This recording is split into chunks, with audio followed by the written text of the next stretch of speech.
ఎవరు? ప్రభాస్. మరి అలాంటి ప్రభాస్ సినిమా వస్తే చూడకుండా ఊరుకున్నావా భయ? అది సినిమాని అక్కేదల తెలుగు ఇండస్ట్రీకా మజాక. ఇప్పుడు రాడ్రా భయ్, ఏ హిందీ వాడేస్తాడో రాండి, ఏ ఇంగ్లీష్ వాడేస్తాడో రాండి, ఏ తమిళ వాడేస్తాడో చూడు, ఏం పిక్కుంటారో పిక్కోరు. ఇప్పుడు మా తెలుగు వాళ్ళని, మా తెలుగు సినిమాల్ని, మా టాలీవుడ్ ని ఒకెప్పుడు కనీసం ఎన్టీ రామారావు గారి ఒక ఫ్లెక్సీ పెట్టి పరిస్థితులు లేదంట. ఒకవేళ మన వాళ్ళు పోయి మన వాళ్ళ ఫోటో లేదని చెప్పేసి మన వాళ్ళు క్రియేట్ చేసి పెడితే తీసిపడేంగిరంట.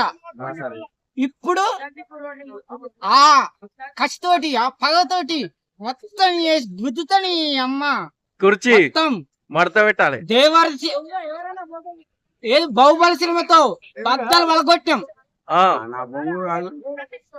వినవా? పుష్ప సినిమాతో పుచ్చిపోయింది, సినిమాతో తడాగా చూపించినాం. అది అప్పుడు అది వచ్చిన దాన్ని బట్టి చూపిస్తా. ఇప్పుడు కన్నప్ప వస్తుంది కదా, కన్నప్ప మొత్తం కట్ట కట్ట కట్ట ప్రభాస్.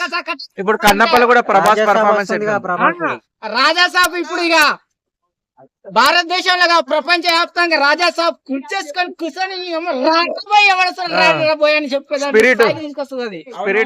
అది తెలుగు వాళ్ళ దెబ్బ అంటే దానికైనా ప్రభాస్. అది అందు గురించి మీరు సలార్ సినిమా ఆడింది కాబట్టి ఆ స్థాయి మన స్థాయి తెలుగు వాళ్ళ స్థాయిని పెంచింది కాబట్టి ప్రభాస్ మజాక. అది ఐ లవ్ యూ ప్రభాస్.